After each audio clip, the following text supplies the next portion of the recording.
Boo! So Halloween's coming up just around the corner, and that means Spooky Zach is coming out to play. And that's a problem, because Spooky Zach doesn't fucking play. In fact, all Spooky Zach has is a load of college debt and clinically diagnosed depression. That means that whatever game Spooky Zach decides to talk about today is going to be getting an unnecessary slaughtering. In fact, some might say it's completely unwarranted, but I don't care. 2 hours later. You know, I don't want to give Capcom any more attention than they already have, so this game won't get any viewership. Oh, ew. Oh god. I'm gonna save you for an anger management session. You, too niche. Ridley Scott's gonna sue me. Oh, you. You shall get your day. Today is not that day.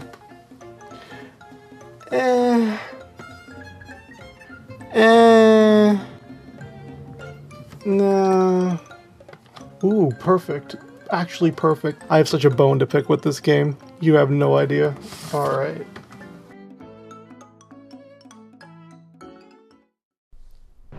The one thing I remember taking away from the original Evil Within was the knowledge that a good cinematic experience didn't correlate to a good gameplay experience. And when you're touting a series as being the next big thing in horror gaming, that's not a good look. The Evil Within was a game that had far too many flaws to make it an engrossing and enjoyable experience. In my opinion, it took all of the lackluster aspects of its peers and tried to blend them together with the visual style of contemporary horror film, deciding to blend the intentionally clunky controls of Resident Evil 4, the hide-and-seek elements of Outlast, and the odd psychological horror and thrills of Silent Hill or Alan Wake. It culminated into a mixture of chaotic overambition and a lack of concise direction and tone overall. The thing that stood out most about The Evil Within, though, was that its gameplay just was not fun. Imagine if I strapped you to a chair, tied your hands around your back, and told you to unlock a door using one of your feet. Well, that's what it felt like playing The Evil Within.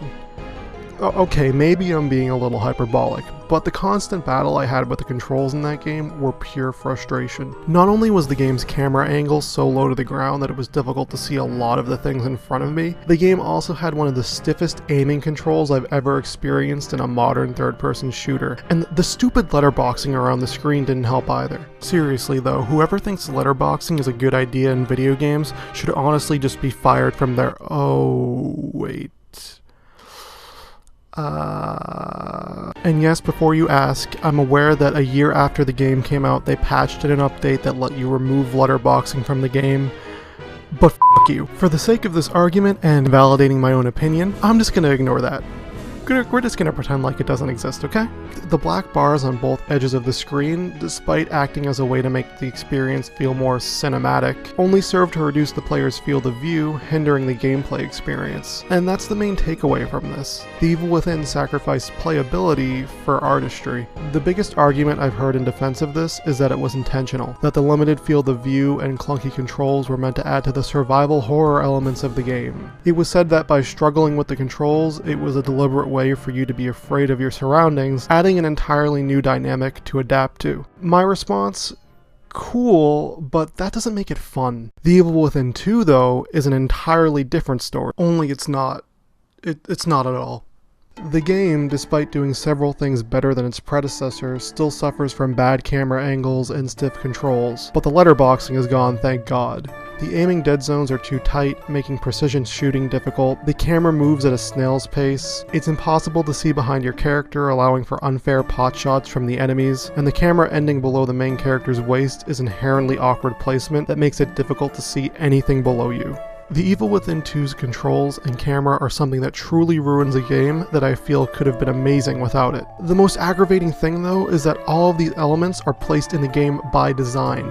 This is a topic that's bugged me about video game design. The idea that developers think it's innovative to take autonomy away from the player in order to add some new dynamic to the gameplay. In reality, limiting or altering the gameplay experience in order to make some sort of artistic statement or gimmick does nothing but hurt a game and the experience of the people who play it. It seems that more developers have been leaning towards this practice in order to differentiate their games, and it's an alarming trend. Star Fox Zero on the Wii U is a good example. It was the first Star Fox game in nearly a decade, and people were excited to finally jump back into the world of Star Fox after years of the series' neglect by Nintendo. And what did they get? A game that shoved overly gimmicky dual-screen motion controls down their throat, forcing you to aim by looking at the gamepad was the main selling point touted by series lead Shigeru Miyamoto, but it only created motion sickness, anger, and shattered Wii U gamepads. If you ask me though, it was a conspiracy Nintendo concocted to have people break their Wii U so they could buy more copies of their failing system. But, irregardless, I had not heard a single person defend the use of the gamepad there, and many had cited it as something that just ruined the glorious return of Star Fox for them. The most depressing notion of this is that Star Fox Zero could have been a good game if it weren't for its unnecessary gameplay quirks. How does this relate to The Evil Within 2? Well, while it's obviously not as heinous as Star Fox Zero, I feel it suffers from many of the same issues that it did. The Evil Within 2 is an engrossing and striking horror experience that, without its gameplay gimmicks, has a number of unique things going for it. While still adopting some of the elements of older games, the sequel opts to take more beloved mechanics and mixes them with a solid foundation that sets it apart from its influencers. Set in a small sandbox world, it creates an environment unique to the horror genre. It does a great job of establishing pacing in its story. The main protagonist, Sebastian Castellanos, is the perfect parody of the cringy, badass officer with a purpose trope that is ever present in horror. The visual experience is definitely a notch up from the previous game too, and the entire title's presentation is just brilliant. The opening segment uses moments of visual brevity to lull you into a false sense of tranquility, gradually building up tension. You start to see things flash in front of you, you wonder if you've gone crazy. The silence of a dimly lit mansion begins to invade your psyche, and as you uncover the trails of dead bodies left behind by a murderer, you know the moment of climax is coming. This all culminates into a single moment when a terrifying creature is revealed before you, leading into one of the most memorable opening sequences to a game I've ever experienced. While all of this shows how The Evil Within 2 grew past its predecessor, it's still held back by its poor camera angles and frustrating controls. Like, it's 2017 and you're telling me that we can't change the FOV options in our third-person shooters?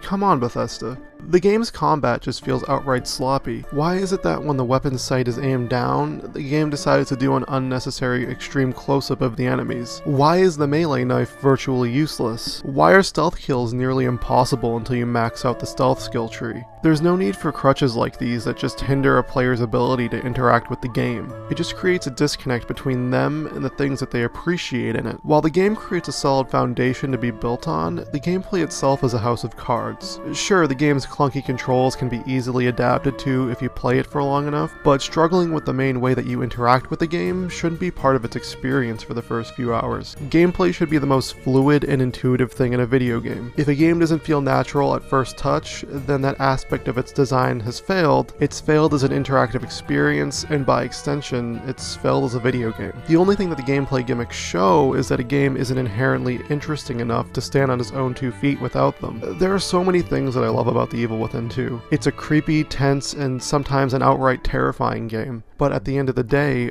all I'll ever remember it as is the game that controlled really poorly and was unfair as hell. That's a sad note to leave behind in a player's thoughts. If games like Heavy Rain or Beyond Two Souls have proven anything to me, it's that having good presentation isn't enough to make a video game enjoyable. It also has to be fun to play, and there are many moments that The Evil Within 2 just doesn't feel fun. I may love many aspects of The Evil Within 2, but I doubt I'll ever return to it because of a few poor decisions that negatively impacted its gameplay. This shows in many ways how The Evil Within 2 represents the terrifying reality of bad game design. Even if a game is stellar in its presentation, the crux of a game is its gameplay. Poor gameplay equals a poor experience, and that's something developers should keep in mind in the future.